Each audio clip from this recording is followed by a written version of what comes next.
ଦର୍ଶନୀୟ ବିଶ୍ଳେଷଣ ଇଂରାଜୀ ବକ୍ତବ୍ୟର ଫିଲୋସଫିକାଲ ଆନାଲିସିସ୍ର ଓଡ଼ିଆ ନାମାନ୍ତର ହେଉଛି ଦାର୍ଶନିକ ବ୍ୟାଖ୍ୟା ବା ବିଶ୍ଳେଷଣ। ଦର୍ଶନ ଶାସ୍ତ୍ର ସବୁ ଶାସ୍ତ୍ରର, ସେ ନିଜେ ଏକ ସ୍ୱତନ୍ତ୍ର ଶାସ୍ତ୍ରର ଯଦିଓ ଅଛି, ତଥାପି ଦର୍ଶନ ସବୁ ଶାସ୍ତ୍ରରେ ପ୍ରଯୁକ୍ତ ହୋଇଥାଏ। ସଂସାରର ସବୁ ଶାସ୍ତ୍ରକୁ ଲକ୍ଷ୍ୟ ଦେଖାଏ, ଉଦ୍ଦେଶ୍ୟ ନିର୍ଦ୍ଦିଷ୍ଟ ବା ଉପାୟିତ କରେ।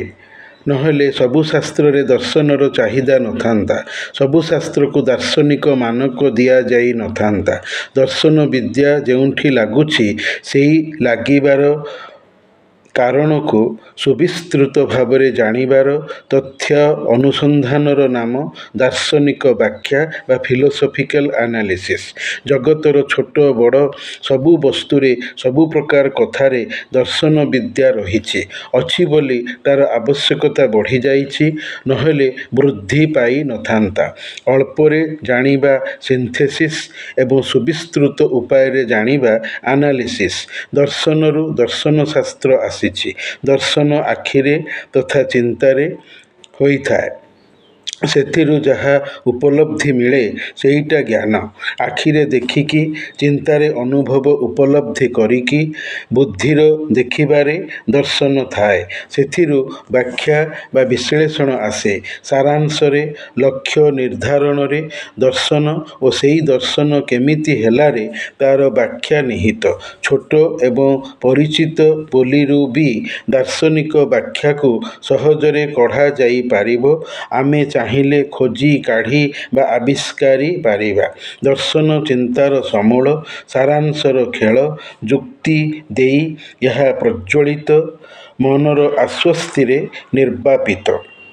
ସତ୍ୟତାର ଗୁରୁତ୍ୱ ପାଇଁ ଓ ତାହାର ପ୍ରାମାଣିକତା ନିମିତ୍ତ ତର୍କ ଦରକାର। ବିନା ତର୍କରେ ସତ୍ୟତା ନାହିଁ। ସତ୍ୟତା ନଥିଲେ ମନର ସ୍ଥିରତା ନାହିଁ। ଆଉ ଗ୍ରହଣୀୟତା ଓ ମାନିନେବା ଆସିବ କୁଆଡ଼ୁ? ଯୁକ୍ତି ବା ବାଦାନୁବାଦରେ ବ୍ୟାଖ୍ୟା ଥାଏ, ଆଉ ସେଥିରୁ ଯେଉଁ ନିର୍ଯ୍ୟାସ, ନିଷ୍କର୍ଷ, ଏସେନ୍ସ ବା ସାର ମିଳେ, ତାହାର ନାମ ଦର୍ଶନ। ଭାବି ଚିନ୍ତି ବୋଲିଲେ ବ୍ୟାଖ୍ୟା ଆସିବ, ନଥିଲେ ବ୍ୟାଖ୍ୟା ଫେଲ୍ ମାରିବ। ଦର୍ଶନ ସର୍ବତ୍ର। ଅଭାବ ହେଲା ତର୍କ। ତର୍କ ଯଥାର୍ଥ ମସ୍ତିଷ୍କ ଦେବ, ନଚେତ୍ ତର୍କ ଅଯଥା ଯୁକ୍ତିର ଅପବାଦ ମାତ୍ର। ଭାଗବତକାର କହିଲେ, ଆହାରେ ଭଲ ମନ୍ଦ ନାହିଁ, ଯେ ସ୍ଥାନେ ଯେମନ୍ତ ମିଳଇ। ଏହାର ଦ୍ୱୟ ବ୍ୟାଖ୍ୟା ହେଲା, ଖାଇବାରେ ସହାବସ୍ଥାନ ବା ଆଡଜଷ୍ଟମେଣ୍ଟ ରହିବା ଯେମିତି, ଅଖାଦ୍ୟ ଖାଇବା ନାହିଁ ଠିକ୍ ସେମିତି। ଚୀନ ଦେଶର ଲୋକ କେତେକ ଅଖାଦ୍ୟ ଖାଆନ୍ତି, ଯାହାକି ବିଶ୍ୱର ଅନ୍ୟାନ୍ୟ ଦେଶର ଲୋକ ସେଭଳି ଖାଦ୍ୟ ଖାଇ ନଥାନ୍ତି। ଆହାରେ ଭଲ ଅଛି, ମନ୍ଦ ନାହିଁ। ମନ୍ଦ ଖାଦ୍ୟ ମଦ, ସାପ, ଗୋଧି, ଗେଣ୍ଡା, କୋଚିଲା, ଝିଟିପିଟି। ସବୁ ଲୋକ ଏମାନଙ୍କୁ ଖାଉଛନ୍ତି କି? କାହିଁକି ଖାଉ ନାହାନ୍ତି? ଖାଇଲେ କ'ଣ ହୁଏ? ଲୋକେ ସମାଜ ବାଛନ୍ଦ ହୁଅନ୍ତି, ପୁଣି ସଅର ବାଉରି କୁହାଯାଆନ୍ତି। ମଦ ହାଣ୍ଡିଆ ଅସାମାଜିକତା ବୃଦ୍ଧି କରେ, ହିଂସା ଆଣେ। ବିଧାତା ଖାଇବାରେ ନିର୍ଦ୍ଦିଷ୍ଟତା ସ୍ଥିରୀକୃତ କରିଦେଇଛନ୍ତି। କାହାକୁ ଖାଇବ, କାହାକୁ ଖାଇବ ନାହିଁ। ମୋର ମନା କରିଥିବା ଖାଦ୍ୟ ଯଦି ଖାଇବ ତୁମେ ହେ ଲୋକମାନେ, ତେବେ ମୋ ଦ୍ୱାରା ଅବୈଧ ବା ହରାମ କୁହାଇବ। ଏଥିପାଇଁ ଶାସ୍ତି ବି ଭୋଗିବ। ଲାଞ୍ଚରେ ରିସ୍ୱତ ଖାଇ ଲୋକେ ଘୁଷ ଖିଆର ଅପବାଦ ପାଆନ୍ତି, ଅପମାନର ଶିକାର ହୁଅନ୍ତି। ଲୋକଲଜ୍ଜା ମିଳେ, ଘରେ ଭିଜିଲାନ୍ସ ପଶେ, ସମ୍ପତ୍ତି ହଡ଼ପ ହୁଏ। ଘୁଷ ଲାଞ୍ଚ ଯଦି ଭଲ, ତେବେ ଏସବୁ ଦୁର୍ଯୋଗ ଜୀବନରେ ଆସନ୍ତା ନାହିଁ। ସେହିପରି ବାଣ ଫୁଟାଇବା, ହୋଲି ଖେଳିବାରେ ଦାର୍ଶନିକ ତତ୍ତ୍ୱ କିଛି ନାହିଁ। ବାଣ ଭିଡ଼ି ଲୋକ ମରୁଛନ୍ତି। ବାଣ ଫୁଟାଇ ପରିବେଶ ଦୂଷିତ ହେଉଛି, ଶାରୀରିକ କ୍ଷତି ହେଉଛି, ଅର୍ଥ ବରବାଦ ହେଉଛି, ଶାସନଗତ କଟକଣା ଲାଗୁଛି। ଯଦି ଏତେ ସବୁ ଜୀବନିକ ଅପକାର, ତେବେ ବାଣ ତିଆରି କରିବାରେ ବାହାଦୁରି କିଛି ନାହିଁ। ସେହିପରି ରଙ୍ଗ ପିଚକାରିରେ ଦେହ ମୁଣ୍ଡ ବିକୃତ ଦିଶୁଛି। ଦେହକୁ ସଫା କରିବାକୁ ଯାଇ ଗାଧୋଇବା ସମୟରେ ନଦୀ, ପୋଖରୀ ଜ୍ୱରରେ ଲୋକେ ବୁଡ଼ି ମରୁଛନ୍ତି। ରାସାୟନିକ ଦ୍ରବ୍ୟ ଉପାଦାନ ଲାଗି ଶରୀର କ୍ଷତି ସହୁଛି। ସେଥିପାଇଁ ଲୋକେ ହୋଲିକୁ ହାପି ହୋଲି ପୁଣି କେମିତି କହୁଛନ୍ତି? ବରଂ ଦୁଃଖ ଦବା ସର ହୋଲି କହିବା କଥା। ବିକୃତିରେ ଭାଇଚାରା ପରମ୍ପରା ନଥାଏ। ଜଗତରେ ସମସ୍ତେ କ'ଣ ହୋଲି ଖେଳୁଛନ୍ତି? କାହିଁକି ଖେଳୁନାହାନ୍ତି? ଏହି ନ ଖେଳିବାରେ ଖାଲି ଧାର୍ମିକ ଅନୁମତି ନାହିଁ, ମନର ନାପସନ୍ଦ ବି ଅଛି।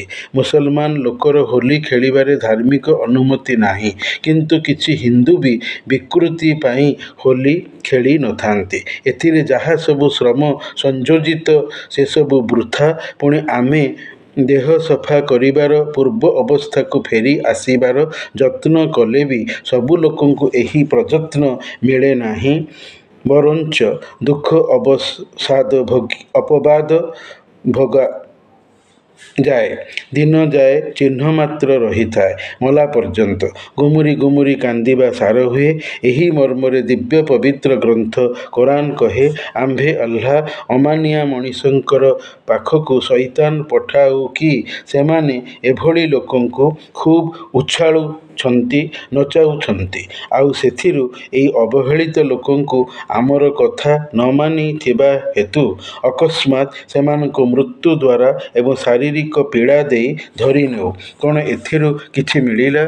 ଅବିଶ୍ୱାସୀ, ଅମାନିଆ ଲୋକ, କାଫିର, ମୁନାଫିକଙ୍କୁ, ମଣିଷର ଶରାରତି ବା ବଦମାସିକୁ ମୁଁ ଆଲ୍ଲାହ ପସନ୍ଦ କରିନଥାଏ। ସେଥିପାଇଁ ଏଭଳି ବଦମାସି ମଣିଷଙ୍କୁ ମୁଁ ଯାତନା ଦିଏ। ଅନ୍ୟମାନେ ଏମାନଙ୍କୁ ଦେଖି ଶିଖନ୍ତୁ ବୋଲି ଚାହେଁ। ହେଲେ ମଣିଷ ବଦଭ୍ୟାସୀ। ମଣିଷ ଆଦର୍ଶେ ମଜବୁର। ସ୍ୱଭାବ ନୈବ ମୁଚ୍ୟତେ। କ୍ଷତିକୁ ଆଖି ଆଗରେ ଦେଖୁଛି, ପୁଣି ବାରମ୍ବାର କ୍ଷତିଯୁକ୍ତ ସେହି କାମ କରୁଅଛି। ତେଣୁ କରି ଦଣ୍ଡ ପାଇବ। ଅବଶ୍ୟ ପାଇବ। କାରଣ ମଣିଷ ମୋର, ନିଜର କଦାପି ନୁହେଁ।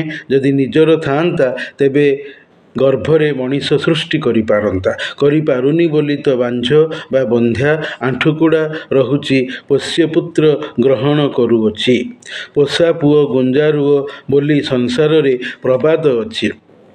ନିଜ ପୁଅ ଯୋଉଠି ନିଜର ହେବାର ଗ୍ୟାରେଣ୍ଟି ନାହିଁ, ସେଠି ପୋଷା ପୁଅରେ କିବା ଭରସା? ମଣିଷକୁ ଜୀବନ ବିତାଇବାର ବାଟ ମୁଁ ଆଲ୍ଲାହ ଦେଖାଇ ଦେଇଛି। ହେଲେ ମଣିଷ ମୋ ବାଟରେ ନ ଚାଲି ନିଜ ନିର୍ମିତ ବାଟ ଧରି ଚାଲି ନ ଜାଣି ବାଟର ଦୋଷ ଉକ୍ତିକୁ କାଢ଼ୁଛି। ଆଲ୍ଲାହ କହନ୍ତି, କ'ଣ ଏଥିରୁ ଅବିଶ୍ୱାସୀ ଅମାନିଆଙ୍କୁ କିଛି ମିଳିଲା? କବିବର ରାଧାନାଥ ରାୟ ନିଜର ଦରବାର କାବ୍ୟରେ କହିଲେ, ଆନ ବୋଲେ ମୁହିଁ ଅଟଇ ପୋଲିସି, ବିନା ମେଘେ ସୃଜି ପାରଇ କୁଳିସି, କି ଦୋଷୀ କି ଅବା ଦୋଷହୀନ ନର, ମୋ ପ୍ରତାପେ ରାଜ୍ୟେ ସର୍ବେ ଥରହର। ଏବେ ଯେଉଁ ସମ୍ବାଦପତ୍ରରେ ମହିଳା ଥାନା ଅଧିକାରିଣୀ ଗର୍ଭବତୀ ମହିଳାଙ୍କୁ ବାଟ ଚଲାଇ ତାଙ୍କ ବାବୁଙ୍କୁ ଗର୍ଭବତୀଙ୍କଠାରୁ ଛଡ଼ାଇ କ୍ଷମତାର ଅପବ୍ୟବହାରରେ ଯେଉଁ ନିଲମ୍ବନ ହେଲେ, ଏହା ଦେଖିଲେ ରାଧାନାଥଙ୍କର ଉକ୍ତିର ସତ୍ୟତା ସହଜରେ ବିବେକୀ ମନକୁ ସଠିକ୍ ଚାଲିଆସେ। ଏ ତ ଭାତହାଣ୍ଡିରୁ ଗୋଟିଏ ଚିପା ଭାତ। ଏମିତି ଆହୁରି ଅଧିକ ଘଟଣା ଅଜାଣତରେ ଅଛି। କ୍ଷମତାର ଗର୍ବରେ ଅବିବେକୀ ହୋଇ ମହିଳା ଥାନାଧିକାରୀ ଆତ୍ମବିଶ୍ଳେଷଣ କରିଥିଲେ, ଆତ୍ମସମୀକ୍ଷାକୁ ପାଇଥିଲେ, ଦାର୍ଶନିକ ବ୍ୟାଖ୍ୟାକୁ ଅବଶ୍ୟ ପାଇଥାନ୍ତେ। ସଚୀ ରାଉତରାୟଙ୍କର ଏହି ମର୍ମରେ ଦାରୋଗାଙ୍କ କୁକୁର ଗପ ଅଛି। ପଢ଼ିଥିବା ପାଠକେ ଆଚ୍ଛା ଦାର୍ଶନିକ ବିଶ୍ଳେଷଣ କରି ଥାଇପାରନ୍ତି। ବୈରୀଗଞ୍ଜନ ବଳିୟାର ସିଂ ନାମକ ଦାରୋଗା ପତ୍ନୀ କ୍ଷମତାଶୂନ୍ୟ ମାଷ୍ଟର ଶିକ୍ଷକ ପତ୍ନୀ ବିଚାରାଙ୍କ ପାଖରେ ତାଙ୍କ କୁକୁରଟିଏ ମରିବା ଓ ତା'ର ପଲଟଣ ବା ପ୍ରସେସନ ବାହାରିବାର, ବୃଥା ବାହାସ୍ପୋଟ ମାରିବାର, ବୁମେରାଙ୍ଗ ବା ଓଲଟା ମାଡ଼ ଖାଇ ନିଜେ ହୋଇଥିଲେ ବିଧବା, ବୁକୁ ଫଟାଇ ଚିତ୍କାର କରି କାନ୍ଦିଥିଲେ ସ୍ୱାମୀଙ୍କର ଅବର୍ତ୍ତମାନତାକୁ ଦେଖି। ସେଥିପାଇଁ ପରା ଦାର୍ଶନିକ ବ୍ୟାଖ୍ୟା ଅଛି, ସମୟ ବଡ଼ ବଳବାନ, ଆଦମୀ କୋ चाहिए वक्त से डरकर रहे, कौन जाने किस घड़ी वक्त का बदले मिजाज। वक्त ସିନେମା 1960 ଦଶକର ମହମ୍ମଦ ରଫିଙ୍କ ଦ୍ୱାରା ଗାନ କରାଯାଇଥିଲା। ଫେମ୍ ଆଣ୍ଡ ଫ୍ରେଣ୍ଡସିପ୍ କବିତାରେ ଧାଡ଼ିଏ ସ୍ମରଣୀୟ ବାକ୍ୟ ହେଲା, fame is a fruit that dead man eat. ଯଶ ଗୌରବ ଏଭଳି ଏକ ଖାଦ୍ୟ ଯାହାକି ମଲା ଲୋକ ଖାଏ। ସତ କଥା। ଭାଗବତରେ ଅଛି, ପ୍ରାଣୀର ଭଲ ମନ୍ଦ ବାଣୀ, ମରଣ କାଳେ ତାହା ଜାଣେ। ଦାର୍ଶନିକ ବ୍ୟାଖ୍ୟାର ନିଷ୍କର୍ଷ ବା ସାରାଂଶ ହେଲା, ମରିବା ପଛର ଲୋକମତ, ଭଲ ମତ, ସତ ପଥ, ପ୍ରଶଂସାର ଲୋକ ଭଲ, ନିନ୍ଦାରେ ମନ୍ଦ ଲୋକ। ମୃତ ବ୍ୟକ୍ତିର ସଂସ୍କାର କାମକୁ ଆସିଥିବା ଜୀବନ୍ତ ଲୋକ ମଲା ଲୋକ ପାଇଁ ଅନୁପସ୍ଥିତିକ ମନ୍ତବ୍ୟ ଦେଇଥାନ୍ତି। ହେଲେ ଦାର୍ଶନିକ ବିଶ୍ଳେଷଣ କହେ, ଅନ୍ୟର ପିଠି ପଛପଟେ ଚୁଗୁଲି କର ନାହିଁ, ତାର ମନ୍ଦ କୁହ ନାହିଁ, ବୁରାଇ କରନା। ତୁମେ କ'ଣ ନିଜେ 100% ଖାଣ୍ଟି ଗୁଆଘିଅ, ଗୋଟାପଣେ ତୁଳସୀ ଗଛ? ଜମାରୁ ନୁହେଁ। ତୁମ ମନ ଦର୍ପଣକୁ ପଚାର, ତୁମ ମନ ଦର୍ପଣ ମିଛ କହିବ ନାହିଁ, ସତକଥା ହିଁ କହିବ। ହିନ୍ଦୀ ସିନେମା ଗୀତ ଅଛି ପରା, ତୋରା ମନ ଦର୍ପଣ कहलाए, भले बुरे सारे कर्मों को देखे और दिखलाए। ଦର୍ପଣ ଝୁଟ ନା ବୋଲେ। ମାନ୍ନା ଦେଙ୍କ ଗାୟନ। ଅନ୍ୟର ମନ୍ଦ ଲୁଚାଅ, ନହେଲେ ବିଚାର ଦିବସରେ ମୁଁ ଆଲ୍ଲାହ ତୁମର ମନ୍ଦକୁ ପର୍ଦ୍ଦାଫାସ କରି ସର୍ବ ସମକ୍ଷରେ ଦେଖାଇ ଦେବି, ତୁମକୁ ଅପମାନ ଦେବି। ଯେସାକୁ ତେସା ରୀତିରେ କଥା ମାଜିଲେ ମୋଟ। ଏସବୁ ସେଇ ଦାର୍ଶନିକ ଦର୍ଶନଶାସ୍ତ୍ର ଜନିତ ଛୋଟ ମୋଟ ବିଶ୍ଳେଷଣ। ଦାର୍ଶନିକ ବ୍ୟାଖ୍ୟା। ଦାର୍ଶନିକ ବ୍ୟାଖ୍ୟା ବିଶ୍ଳେଷଣର ଗ୍ରାଉଣ୍ଡ ବା ଭିତ୍ତି ଅଛି। ଘଟଣାର ଘଟିବାରୁ ଦାର୍ଶନିକ ବ୍ୟାଖ୍ୟା ହୋଇଥାଏ। ଘଟଣା ମନ ଭିତରେ ଭାବନା ରୀତିରେ ଏବଂ ବାହାରେ ଦୃଶ୍ୟ ରୀତିରେ ଘଟେ। ନହେଲେ କିପ୍ ଟୁ ଦ ଲେଫ୍ଟ କଥାଟି ସଡ଼କ ଦୁର୍ଘଟଣାରୁ ବର୍ତ୍ତିବା ପାଇଁ କଥିତ। ଏହାକୁ ସପକ୍ଷ କରି ସଡ଼କ ସୁରକ୍ଷା, ଜୀବନ ରକ୍ଷା ଅଧିକ କଥା ଦାର୍ଶନିକ ମନନଶୀଳତାରୁ ବାହାରିଅଛି। କଥା କମ୍, କାମ ବେଶୀ, ଛୁଆ କମ୍, ଗଛ ବେଶୀ, ଏହା ଦର୍ଶନ। ପରନ୍ତୁ ଏହାର ଦାର୍ଶନିକ ବିଚାର ମାନବ ସମାଜଠାରେ ଆରୋପିତ। ମଣିଷ ବେଶୀ କୁହେ, ହେଲେ କାମକୁ କମ୍ କରେ। କାମ ନ କଲେ ଅଭାବ କଷଣ ରହିବ। ମଣିଷ ଭୀରୁ କୁହାଇବ, କାମ କରିଯାଅ ବୀର ପରି, ଅଭାବ କଷଣ ଯାଉ ସରି।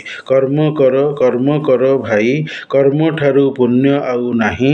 ସାଧୁ କର୍ମ ଲବ୍ଧ ଧନେ, ଆନନ୍ଦେ ଯାପ ଜୀବନେ। ଶକ୍ତି ଅନୁସାରେ ଦିଅ ଦୁଃଖୀ ଭିକ୍ଷା ପାତ୍ରେ, ଉଦ୍ବୃତ୍ତ ଅର୍ଥ ସଞ୍ଚୟ କର ବିପଦାର୍ଥେ। ମାନବ ଜୀବନ ନୁହଁଇ କେବଳ ବର୍ଷ ମାସ ଦିନ ଦଣ୍ଡ। କର୍ମେ ଯିଏ ନର, କର୍ମ ଏକା ତାର ଜୀବନର ମାନଦଣ୍ଡ। କର୍ମକୁ ଭଗବାନ ବୋଲି ଲୋକ କହିଛି, ଯାହାକି ସଠିକ୍ ଦାର୍ଶନିକ ବ୍ୟାଖ୍ୟା ନୁହେଁ। କାରଣ କର୍ମ ସତ୍ତା ନୁହେଁ, ଏହା ସତ୍ତାର ପ୍ରୟୋଗ। କର୍ମ ସତ୍ ଓ ଅସତ୍ ହୋଇ ଦ୍ୱୟ ରୂପେ ବିଦ୍ୟମାନ। ଶକ୍ତି ସାମର୍ଥ୍ୟ ଥିଲେ ମଣିଷ କାମ କରିବ, ରୋଗୀ ଦୁର୍ବଳ ଥିଲେ କାମ କରିପାରିବ ନାହିଁ। ସେଥିପାଇଁ କର୍ମ ଭଗବାନ ନୁହେଁ। ଭଗବାନ ଅନାଦି ଅନନ୍ତ ଅକ୍ଷୟ ଅମର ଅନ୍ତର୍ଯ୍ୟାମୀ ସତ୍ତା। ସେ କର୍ମ କରନ୍ତି ଓ କରାନ୍ତି। ସେ ନିଜେ କର୍ମ ନୁହନ୍ତି। କର୍ମ ଏକ କାର୍ଯ୍ୟ, ସେ ସତ୍ତା ନୁହେଁ। ଅସ୍ତିତ୍ୱ ନାହିଁ କାରଣ ସେ ବସ୍ତୁ ନୁହେଁ। ଅଗତ୍ୟା କର୍ମ ହିଁ ଭଗବାନ କହିବା ଭୁଲ। ଭଗବାନ କର୍ମ ହେବେ ନାହିଁ କଥାଟି ଅଯୌକ୍ତିକ, ଯୁକ୍ତିସିଦ୍ଧ ନୁହେଁ। ତେଣୁ ସେଥିରେ ଦାର୍ଶନିକ ବିଶ୍ଳେଷଣ ନାହିଁ। ସଯୌକ୍ତିକ ବା ଯୁକ୍ତି ସମ୍ବଳିତ ଫିଲସଫିକାଲ ଆନାଲିସିସ୍ କଥାରେ ଅଛି। ଭିତ୍ତିହୀନତା ଦାର୍ଶନିକ ବ୍ୟାଖ୍ୟା ଓ ବିଶ୍ଳେଷଣ ଆଣିପାରିବ ନାହିଁ।